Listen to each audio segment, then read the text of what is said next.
Que signifie réellement le fait qu'une femme partage ses problèmes avec vous? Est-ce qu'elle cherche simplement à se confier, à trouver des solutions, ou y a-t-il quelque chose de plus profond en jeu? Dans cette vidéo, nous allons décortiquer le sens profond de ces confessions, en levant les voiles pour découvrir ce qui se cache réellement derrière. Nous explorerons comment la compréhension de ces luttes, guidées par les principes intemporels du stoïcisme, peut non seulement vous aider à devenir un meilleur partenaire, mais aussi un homme meilleur.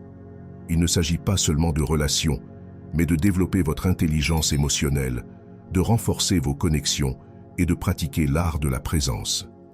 À la fin de cette vidéo, vous aurez une compréhension plus claire de ces besoins et de votre rôle, ainsi que des conseils concrets pour gérer ces moments avec sagesse et force.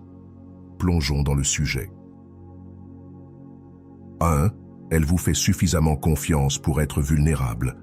Quand une femme s'ouvre à vous sur ses difficultés, ce n'est jamais un acte anodin. C'est un puissant signal de confiance. La vulnérabilité n'est pas quelque chose que l'on montre à la légère. Elle est réservée à ceux avec qui on se sent émotionnellement en sécurité. Réfléchissez-y. À quelle fréquence partagez-vous vos propres insécurités ou défis avec n'importe qui?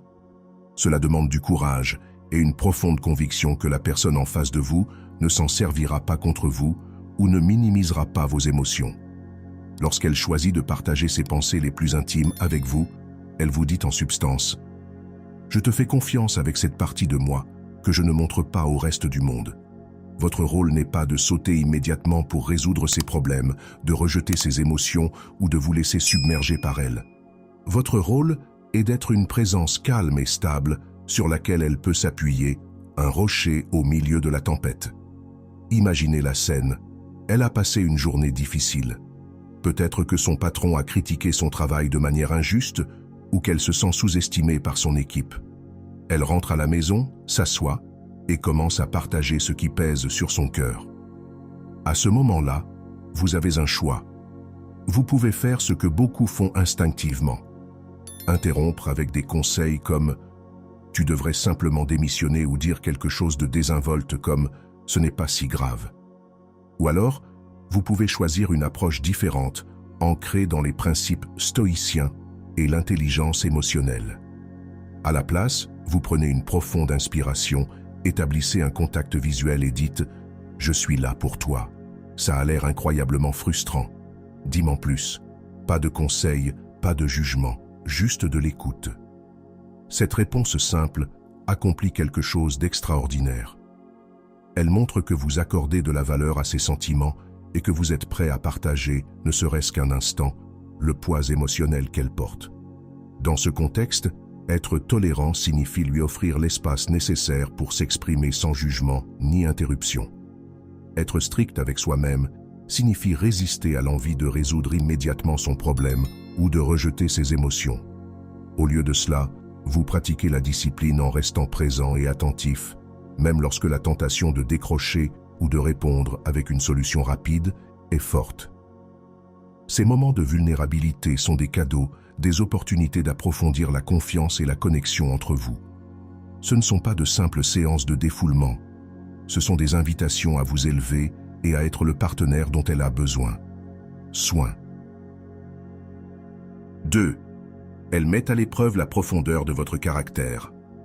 Parfois, lorsqu'une femme partage ses luttes, elle teste votre capacité à gérer la pression émotionnelle. Êtes-vous capable de supporter cette pression?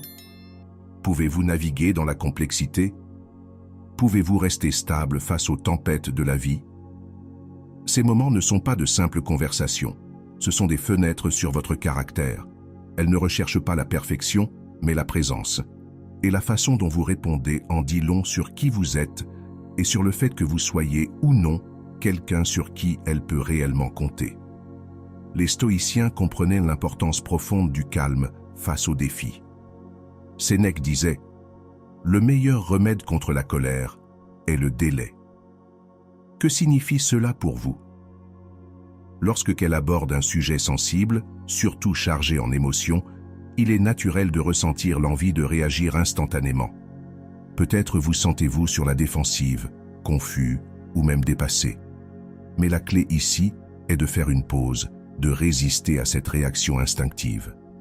Cette pause est l'endroit où réside la force, là où vous lui montrez que vous ne réagissez pas simplement, mais que vous écoutez et traitez véritablement.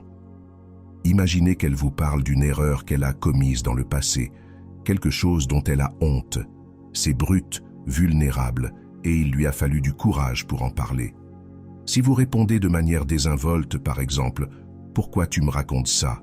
swing ou avec dureté, « C'est vraiment grave ce que tu as fait », vous risquez de la faire se sentir jugée ou en insécurité. À ce moment-là, elle pourrait se refermer et vous perdriez l'opportunité d'approfondir votre connexion. Maintenant, imaginez une autre approche. Vous prenez une profonde respiration.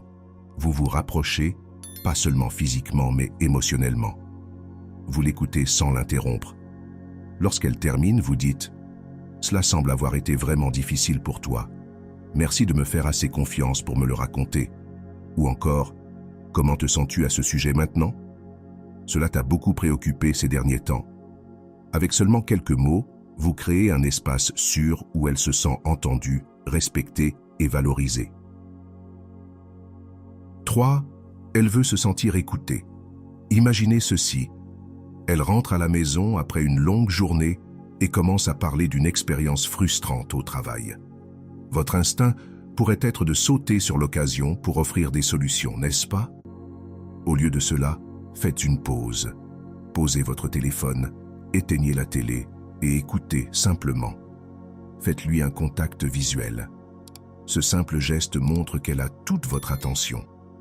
Pendant qu'elle parle, hochez la tête ou donnez des indices affirmatifs comme « Je vois ce que tu veux dire » ou « Ça a dû être difficile ». Ensuite, lorsqu'elle a terminé, essayez de dire quelque chose comme « Donc, tu te sens contrarié parce que tes efforts n'ont pas été reconnus, c'est bien ça ?» En reflétant ses sentiments avec vos propres mots, vous lui montrez non seulement que vous l'avez entendue, mais aussi que vous l'avez comprise. C'est là que la véritable magie opère. Quand vous écoutez de cette manière, vous créez un espace sûr pour elle, un espace où elle se sent vue, valorisée et comprise. Et voici la beauté de la chose.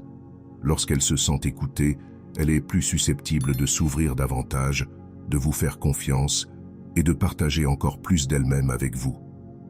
Les stoïciens nous rappelleraient de nous concentrer sur ce qui est sous notre contrôle. Écouter, vraiment écouter, est entièrement en votre pouvoir. Vous ne pouvez pas contrôler ses sentiments ni résoudre tous les problèmes qu'elle rencontre, mais vous pouvez contrôler à quel point vous êtes présent lorsqu'elle a besoin de vous. Alors, la prochaine fois qu'elle commence à partager quelque chose, résistez à l'envie de faire plusieurs choses à la fois ou de vous précipiter vers une solution. Prenez une profonde inspiration, ancrez-vous dans le moment et soyez là pour elle.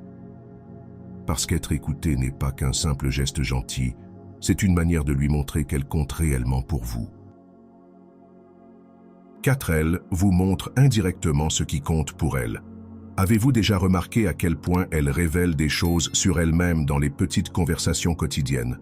Chaque fois qu'elle partage une frustration, une inquiétude ou un rêve, elle vous offre un aperçu de son monde intérieur.